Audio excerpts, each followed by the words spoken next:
No one ever wants to be used as a tool, but what if your life and entire existence, to be exact, was made just for that purpose? That's where the Shorekeeper comes into play. With a body that's completely composed of remnant energy, she wasn't born into this world like how humans normally do. And as the guardian of the Black Shores, that title is all she needed to explain why she exists in this world. With the lack of other emotions besides the feeling to carry out the duties bestowed onto her, what if she met someone out there with a bond so strong that it not only allowed her to develop her own desires, but love itself?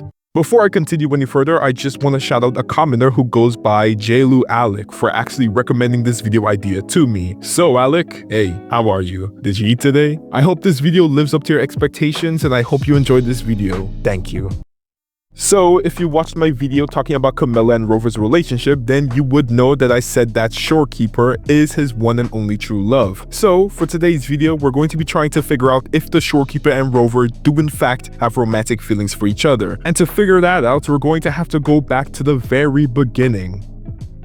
The Rover, who used to go by the Astral Modulator before they sealed away their memories, was actually the one who summoned the Shorekeeper, and around this time, the Shorekeeper still saw herself as nothing more than a mere tool. However, Rover obviously disagreed about her being one. Okay, before we continue, if you need a reminder, the event I'm about to talk about is before the Shorekeeper became the core of Tethys, so she used to travel around with Rover to many places before being confined underground and before Rover sealed away their memories. So with that out of the way, let's continue with the video. During their journeys, the Shorekeeper would attempt to categorize and interpret human behavior. However, attempting to do this has proven to be quite difficult. And without time to figure out why humans are so complicated, her and Rover had to go gather field research for an impending lament. And during this field research is where she would eventually gain a new type of feeling, which would be curiosity, due to experiencing some unknown sensations while checking out a farmland with Rover. This is where that feeling would bloom, even holding a baby for the first time. However, that feeling of curiosity quickly fades as a lament suddenly happens right in the farmlands where they were checking out. This was the first time the Shorekeeper had witnessed a lament for herself and not through scenarios. She watched and experienced as many locals go from happy and friendly to sudden despair. But this is when she would witness Rover take charge with other resonators and fight against the lament to try and alter a predetermined future. The Shorekeeper wonders why the Rover would go through such lengths for strangers, recalling the Tethys system's instructions. However, the Rover doesn't care about what the Tethys system said and wants to help those civilians no matter what. And that's exactly what he did, proving that there's no future that's truly set in stone. This event is when the Shorekeeper starts to develop some sort of hidden feeling that not even she could understand, but she does hope that one day she can understand humans.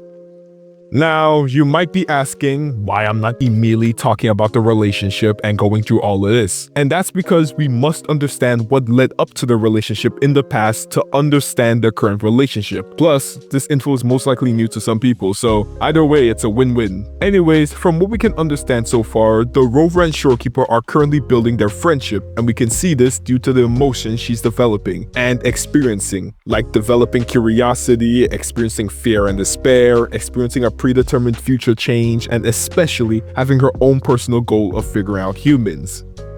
So now we're gonna quickly focus on the Shorekeeper for a bit, since the Rover has been absent in this part of the backstory. So the Shorekeeper had met this girl called Delone, and Delone wanted to join the Black Shores, and the Shorekeeper at this moment would base her choices around what Rover told her about humans and how they aren't bound by the Tethys restrictions. So she allowed Delone to take the exams, and Delone passed it with flying colors, becoming a member of the Black Shores. A decade would pass and the Shorekeeper would reunite with Delone. However, this time, Delone was at death's door. This event is when the Shorekeeper would experience another feeling, which was sadness, and Delone would eventually pass away. A bit later, we found out that Rover decided to erase their memories to find a way to completely prevent the very concept of laments from ever happening. So, with that, Rover and those who chose to follow them left the Black Shores with only the Shorekeeper remaining. With this, the Shorekeeper decided to become a vessel to the Tethys, and what this does is allow all reverberations to pass through the Shorekeeper and into the Tethys. This means that she would finally experience all the disasters like the ones recorded. She begins to feel everything from anger, fear, decay, exhaustion, agony, well,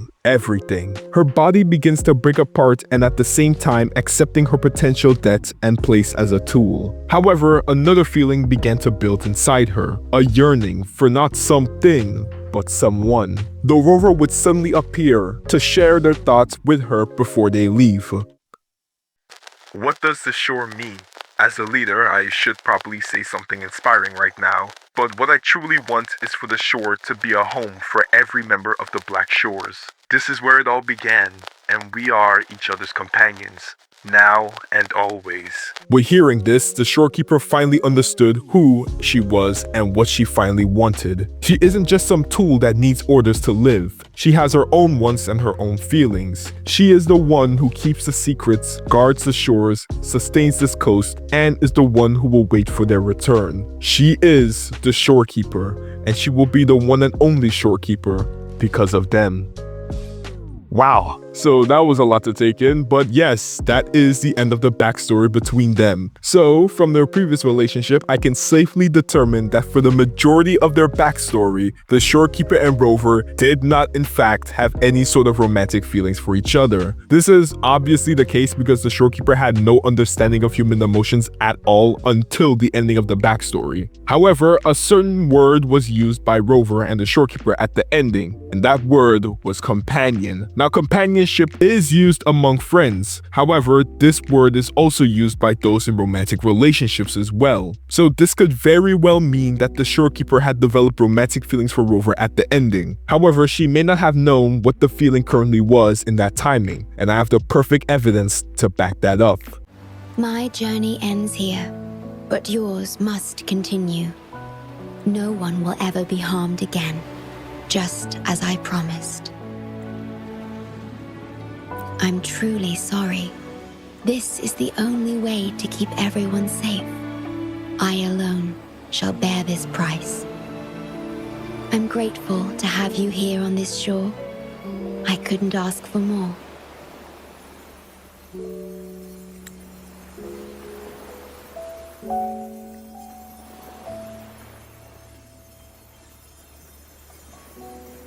No matter where you go, even to the ends of the earth, the Black Shores will always be your harbor.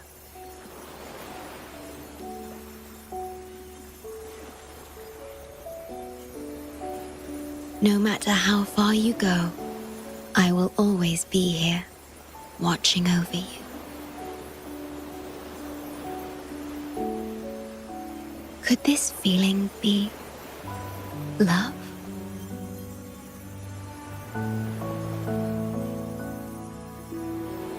Goodbye. Okay, so we're only going to be focusing on two major scenes here. One, her confession to Rover, and two, the thank you my star scene. First up is her confession, and by all means, it seems like a pretty solid confession. However, some people might say that she most likely meant it in a friendly way, and she said that because she's happy. However, she clearly separated both of these feelings and specified what she felt when talking to Rover. So when she was talking about venturing with Rover, she said she felt happy, and when she states how she's grateful that Rover's on the shores with her and that she'll always be watching over them, she clearly confesses that it's love. This moment alone proves that the Shorekeeper does in fact have genuine feelings for Rover, and if you still don't believe me for some reason, we can most definitely go on over to my last piece of evidence. So you're probably using the fact that Rover didn't confess or the fact that the Shorekeeper wasn't certain it was love as counter evidence. However, this final scene definitely made it clear that they both actually do love each other. After defeating the Tethys core, the Shorekeeper reveals that the Rover knew that the only solution to keep the Tethys running without using the lament, breaking the Mobius loop, was her all along. However, the Rover would rather erase their own memories and find another way rather than using her as a solution. This alone proves how much the Rover truly cared about the Shorekeeper, not as just friends, but on a deeper level. She then revealed that she wants to continue venturing with Rover and doesn't want to become the new core for the Tethys system. However, she thought that lying to Rover was the best thing to do, which would eventually lead to Rover defeating the Tethys core. I honestly get how this could sound. However, what she meant by this is that she didn't know how to express these emotions. She knows that it's her duty to become the new Corford Thetis, but that would mean giving up her chance to venture with Rover. So, instead of telling us this, she thought that lying would be the best decision. You have to realize that she's still trying to figure out and she's still experiencing new emotions,